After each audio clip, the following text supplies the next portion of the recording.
this is absolutely fascinating. We've been keeping our eye on these meta trends. Put it up there, please, about domestic offshoring, or sometimes called intra-shoring, sometimes called like inside shoring. Nobody really knows how exactly to look at it, but I think it's really important because this is about how cities, which we have seen have domestic migration, in migration, and cities that have lost places, are all not only following where people want to live, but also low-wage jobs out of some key cities. So when we talk about low-wage jobs, we're thinking about call centers. That's one of the ones that they show here. Basically, jobs that don't pay enough to cover the cost of housing in cities like New York, Washington, D.C., San Francisco have now been moving at a very fast pace in the last couple of years to less expensive places like Orlando, Phoenix, and Las Vegas. And what's really crazy about this, Krystal, is this data is only as recent as 2021. So we have 2 full years that have completely changed since this has happened.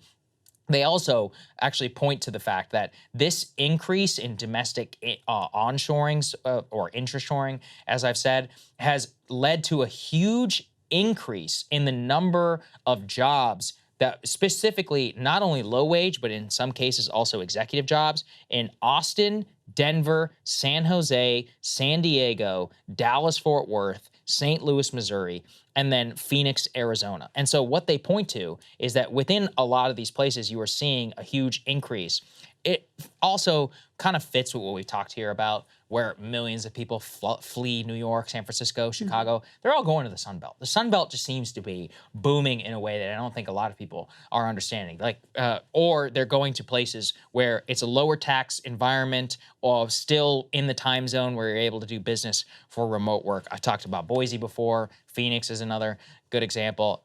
Obviously, everyone knows about Austin, but that's not the only city in Houston that's growing. You've got Houston and you've got Dallas, all of the suburban area. Florida, obviously, Georgia, Atlanta right now is absolutely hot. But, there's a lot of other areas in the Sun Belt as well, which has seen a major increase. And I think this is really going to reshape the entire U.S. economy and really our politics, because if capital starts leaving these big cities, it lessens their political importance. And it lessens the concentration that made these cities important and all that stuff in the first place. One of the biggest things that they're talking about here is how the only thing that keeps the Washington, San Francisco, New York City, and all these cities still high prestige is that they are where quote unquote high-end jobs are the most concentrated. So the highest earners and all the executives. DC is number 1, San Francisco number 2, New York City is number 3. I'm surprised DC is up there as number 1. Probably has to do with government. I'm sure it's not a good We are the legal capital of the world, so there you go. Well, what they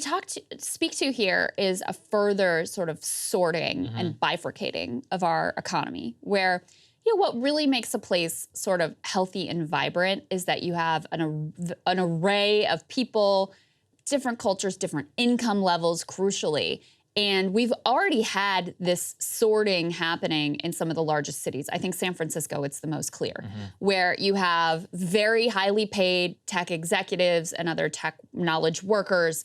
And then you have, people who are, really struggling, and you have this vast inequality. And it leads to a true hollowing out where if you're a middle-class person, you can't live in San Francisco. Right. There's a handful of them, hanging on there by their fingertips because they just love the place so much. But what this is pointing to is that sort of hollowing out of those middle-tier jobs and them leaving, the jobs themselves leaving the city and the workers along with them, of course, that's coming for a much broader array of society. They say as workers quit expensive cities, they leave behind a smaller workforce that's heavily concentrated with executive decision makers and other people who are highly paid. They write in this report, this growing economic and geographic divide threatens to limit opportunity for people in lower cost regions and could have social and political consequences. As America's high-end labor becomes concentrated in so-called superstar cities, those living elsewhere could experience less social and economic mobility. I think this says a lot about where one's opportunities lie. If you're a customer service rep or working in that realm, you'll find most of your opportunities away from those coastal cities. That will influence your life, who your peers are, and the opportunities your children have. So it's a sort of further stratifying of American society, which, there's a really good part of this, which is workers, remote work, being able to work in cities where it's affordable for them and being able to leave these cities that have been, have a terrible quality of life and they're just wildly unaffordable. But the more that we sort ourselves, the more that we stratify, the more you're also vulnerable to that sort of like coming apart phenomenon that we've already seen and has now been accelerated by the COVID trend. You'll have cities that are these superstar, like almost like luxury goods for the very wealthiest among us. And then you'll have like the rest of the country and big divides there in between. I've talked about it before, but they're basically openly admitting that the only way to save Manhattan is to turn it even more so into a rich person's playground. They're like, we got to make sure the bars never close. We got to destroy all the commercial real estate. We just got to turn this into like a Dubai-like Playboy haven for the richest people in the world. Which, that was Bloomberg's vision from the beginning. By the way, it actually will work. Grotesque. That's the gross part, is it will work. It also probably will destroy any of the last like cool things still that remain about New York City, but economically, probably the right thing to do.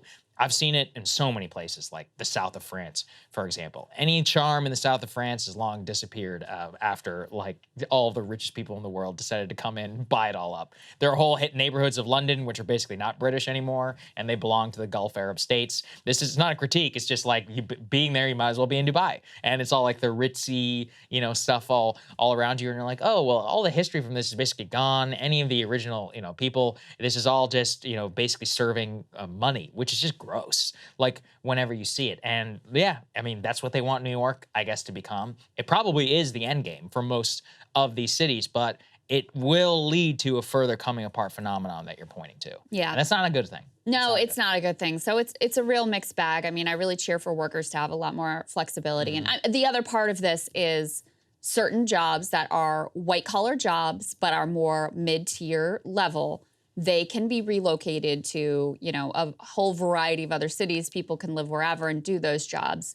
People who are, picking up your trash, who are serving you coffee, like those service sector jobs, don't have that same luxury. And so that's how you'll end up with this, cities that look like San Francisco, where it's the haves and the have-nots, and there's not a whole lot in between, and that's just not a healthy ecosystem for anybody whatsoever. Yes. Hey guys, ready or not, 2024 is fully upon us now, and Saagar and I have been brainstorming ways that we can really up our game for this critical election. Yeah, we rely on our premium subs to expand our coverage, to add staff, to upgrade the studio. We just want to give you the best independent coverage of this election, which is possible. So if you can help us out, become a premium subscriber today, breakingpoints.com, or the link is down here in the description video. It really means the world to us, and if you like what we're all about, this is the best possible way to keep us 100% independent, working only for you.